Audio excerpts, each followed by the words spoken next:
Hey everyone, welcome to week 4. We're almost through our little mini Emerald training here. So today we're going to be talking about recruiting.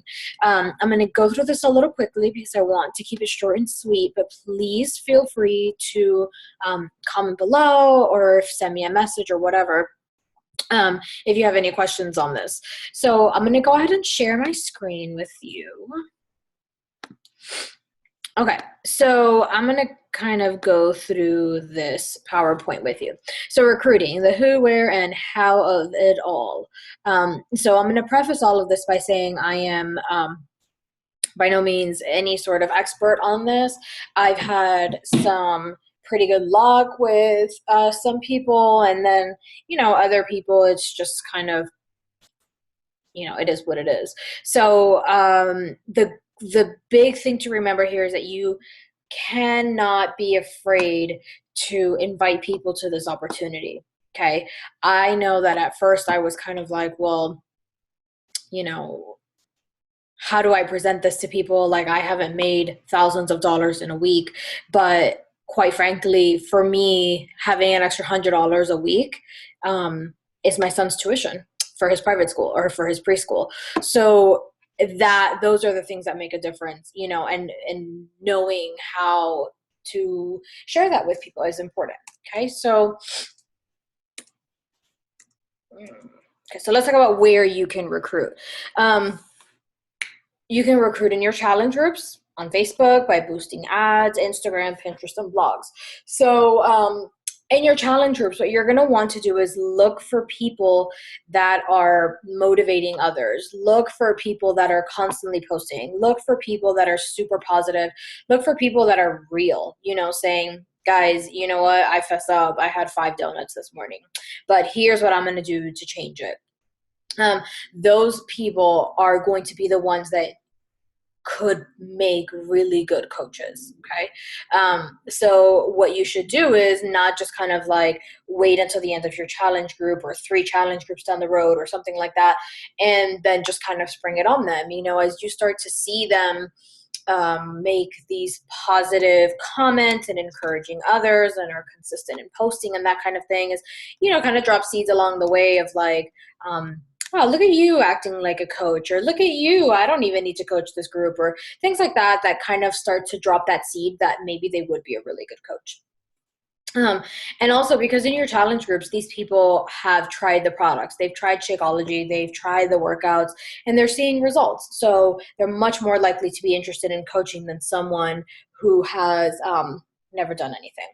So second one is just on Facebook. You can put your ads on there, or if you happen to have friends that are super into fitness or looking for a change or anything like that, like those are people that you're going to want to scout out. If you see somebody that is avidly selling It Works, for example, that might not be somebody that you want to invite. They're obviously trying something different. So just keep a lookout for those people. Who do you think would be an amazing coach? Maybe they're not like super into health and fitness, but they're really positive, they're outgoing, they're smart, they're driven. Those people would make amazing coaches, and honestly, everybody could use some health and fitness in their lives, right? So try and recruit those people to be challengers, and then recruit them to be coaches. Okay, so there's kind of like this continuation of like services, if you will, this like timeline of how you can work with your friends and people that you already know, or people in your likes page. So that brings me to the third one, boosting ads on your Facebook. So this is essentially paying Facebook to promote your post. You cannot do this from your personal page. It has to be from a likes page, or like a fitness page. That would be your likes page. So you can go on there and you can pay Facebook X amount of dollars, whatever's in your budget, and then send it to a target audience of, you want them to be 25 to 48, and you want them to be female, you want them to live in the US, and you want them to have an interest in Target, Starbucks, and Kohl's, for example. and it will target those people specifically on Facebook. Now, personally, I have not had very good luck with these. Last year I started coaching in July, and by December I had spent like 400 and something dollars on advertising and gotten a big old goose egg out of it. However, I will tell you that I have also seen other coaches likes or boosted ads on my feed, and I click into them, and they're not like big superstar coaches like you. If you look at Nikki's, she's going to have 5 million comments, or Anita Myron or Melanie Mitchell. They're going to have a ton of crap because they probably spend quite a bit of money, and Facebook is much more likely to advertise a $400 budget than my measly $50 budget. So there's that. But I have seen other coaches that their names don't stick out to me, and that's not to say that they're not really good coaches, but and they have gotten a lot of traction, and it really is kind of hit or miss. Your interests make a really big difference in who you target and that kind of thing. So it's one of those trial and errors. I personally have not seen a lot come of it, so I don't continue to put my money into that until I think I get to a position where I can boost an ad for $200. Who knows? Maybe I'll try it then. But for right now, it wasn't working for me, but I definitely gave it a shot. And I did that with free groups. I did it with like a random workout post. I did it with quite a few things to mess with it a little bit and see how that worked out. So then there's Instagram, the big wide world of Instagram. And you can go on there and find a ton of people that are into fitness. Pinterest and blogs, I've heard other coaches mention this as a really good place to kind of recruit. Others, Pinterest is a little bit difficult. You kind of have to like sift through a lot of things to find people that are posting or pinning things on fitness, or people that are repinning what you're pinning, and it's so I just put it on there as an option. It's not something that I personally have pursued myself. I can't quite put my mind around that. And as far as blogs, what I mean by that is you can search for people that have health and fitness blogs that are not coaches. There's quite a bit out there. And you can kind of interact with them on their blog and build that relationship there, and then maybe try and recruit them. You could also run your own blog on health and fitness, and then as you start to get visitors and traction, you can start to recruit from there. So, come on. So how do you recruit? Who is a good candidate? Somebody who loves fitness, someone who's positive, somebody who's super involved in your challenge groups. They have a good work ethic, somebody that needs a change in their life, someone who motivates and inspires others. They don't have to tick all of these boxes, but this should be your all-around kind of person that you're looking for. If you're wanting to find a really positive coach, and then you have somebody that every other post is a negative political thing, for example, because that's the time frame we're in, that might not be somebody that's a good candidate. You know what I mean? Because we want to be the positive person in people's timelines. So if I'm posting things about Donald Trump or Bernie Sanders or Hillary Clinton or Ted Cruz or whatever, and every other thing is bashing somebody else or like, whatever, that's not necessarily the image that I want for my team, let alone for myself. Okay. So as far as the loving fitness, like I mentioned before, they don't necessarily have to be super into health and fitness. But if there are these other things, they're positive and they have a good work ethic and, they're really driven, they can learn to love our company by starting out as a challenger and then transitioning into being a coach. And don't ever say, I'm not going to invite them to a challenge group because they're already skinny. That has nothing to do with it. There are a lot of people that are skinny fat. There are a lot of people that are really thin and want to gain weight. And the best way to do that is not by shoving McDonald's in your face. It's by having the right diet and eating enough solid calories.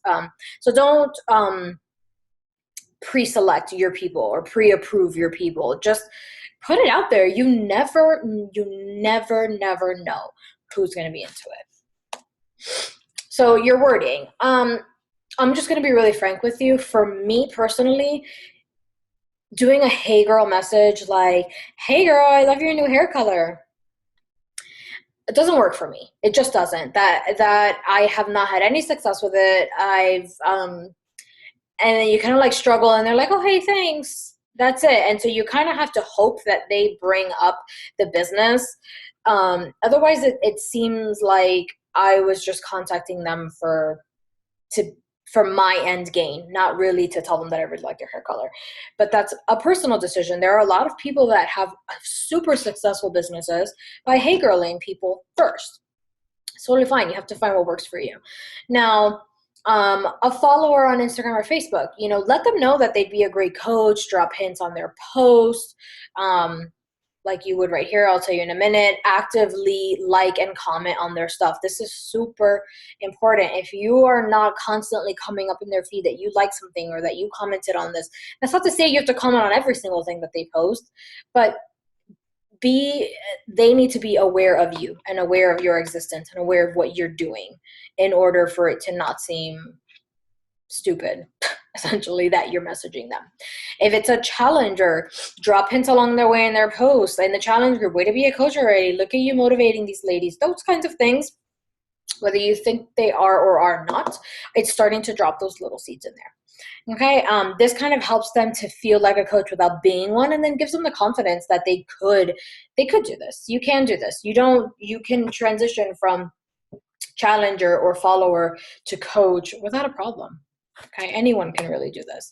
So here's a sample of my invite that I would send out to people on Instagram. Again, these are people that I follow. These are people that I comment on their stuff. These are people that I've somewhat built a relationship with, some more than others. This is literally what I write word for word. I did not get this from anybody else. I did not copy another coach. I had to find the wording that worked for me, because let me tell you what happens. Melanie Mitchell puts out a sample invite. And Melanie Mitchell is the top coach in this company. And everybody says, oh my gosh, she's the top coach in this company. I want to be just like her. So I'm going to say these exact words. Okay.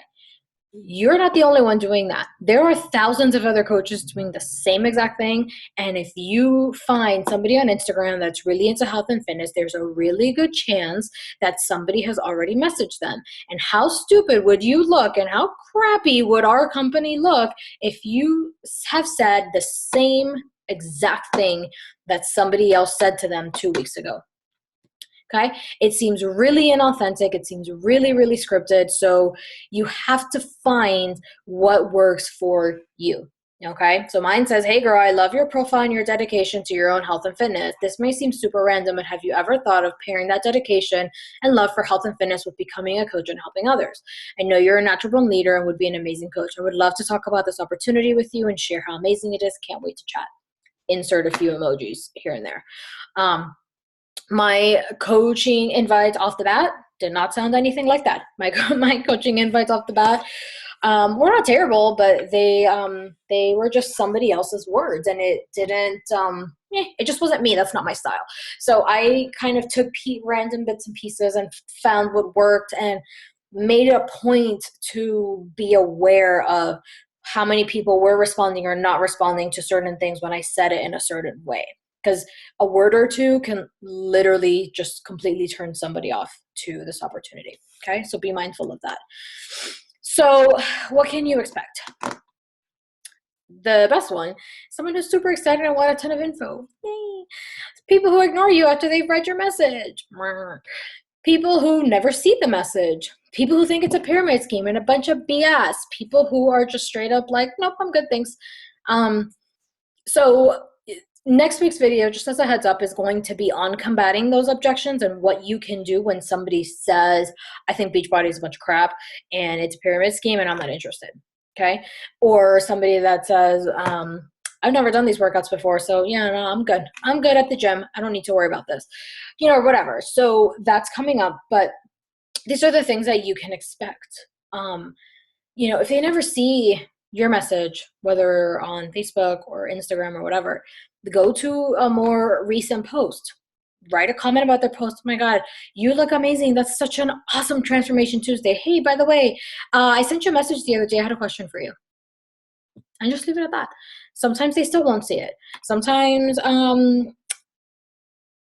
they'll read it and then ignore it, you know? So, but that's kind of what you can expect, okay? So tips from top coaches. Don't be afraid to be selective. This is something that I don't want to say that I learned it the hard way, but I really had to take a lot of time and really think about this carefully, because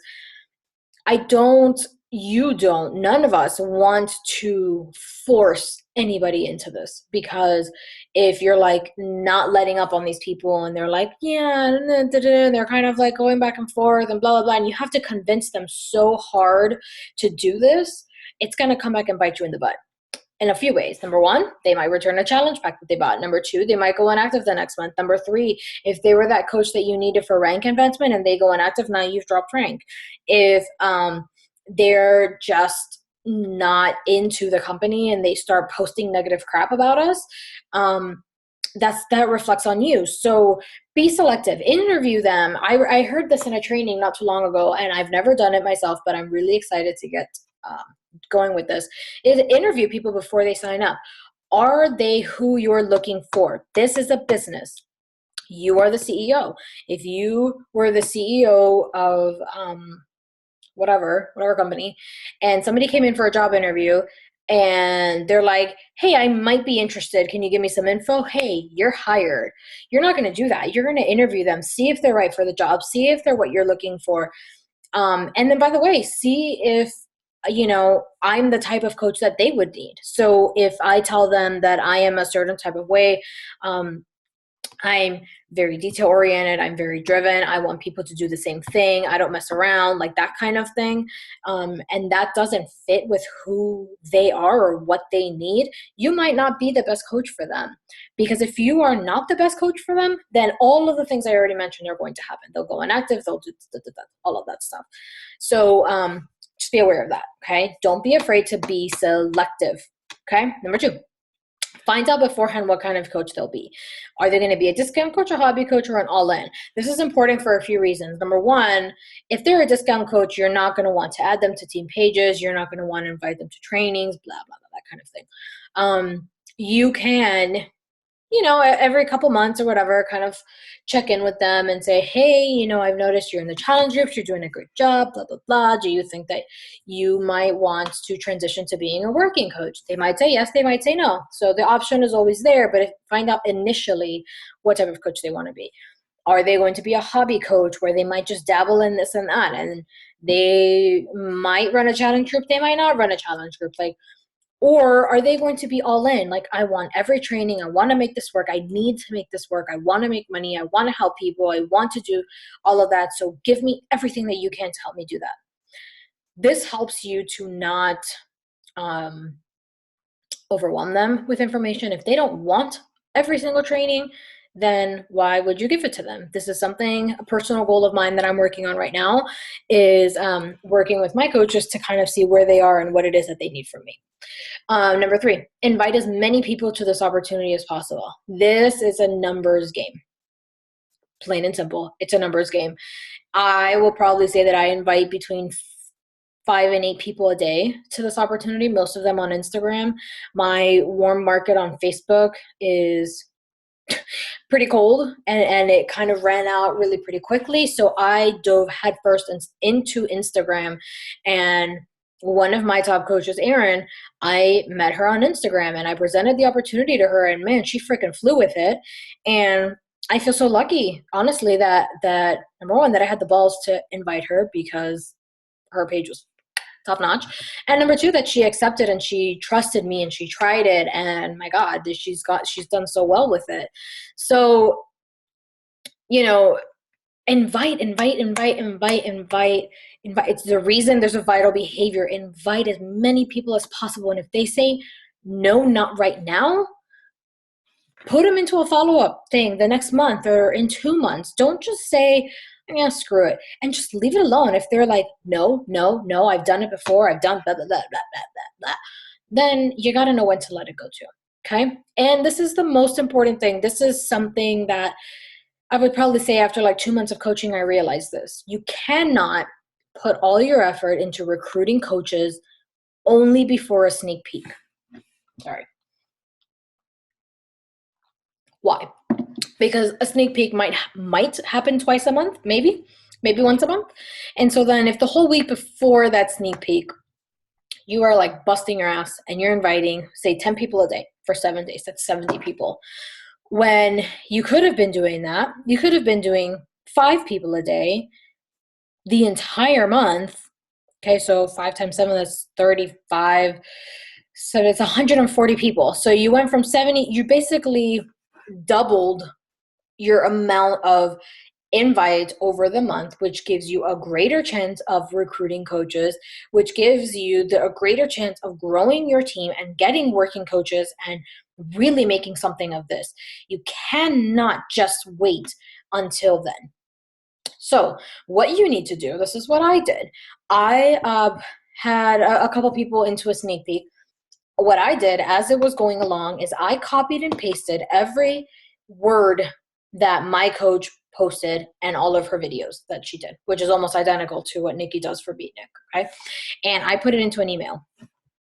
So when these people show interest and I'm inviting them and I'm working with them, and oftentimes I will talk them through everything, but I will say at the end of it, okay, I'm going to send you an email. It's going to have all of the information. It takes about 45 to 50 minutes to get through it all, whatever. I am essentially sending that sneak peek to them in their email without having to say, oh, I'm so glad you're interested. We're having a sneak peek 2 weeks from now. You know what can happen in 2 weeks? Another coach can send them info and send them an email with that sneak peek, and then you lost a coach. Okay? So recruit all month long. It's super, super important. Okay? So let me go ahead and just stop this share real quick. So I know I went really fast. I'm going to post this PowerPoint into the group as well. And the main thing that I want you guys to remember is that recruiting has to happen all month long. That I cannot stress that enough to you. Where you can recruit, it's pretty simple. It really is pretty basic, but the numbers game is where it is. That's where you're going to have the best chance to grow the kind of team that you want. Okay. So if you guys have any questions, go ahead and drop them below. And we'll do our best to work with you. I know we can kill it, but it's up to you guys. You have to recruit, and us too. It's not like all of a sudden I'm a diamond coach, work is done. No, heck no. I want to go 1 star, I want to go 2 star, and I want to go all the way up to 15 star. That's the end goal, right? So the work never ends. Keep recruiting, keep working, don't give up, and pay really close attention to next week's training too on fighting that objection. It is life-changing. Bye, guys.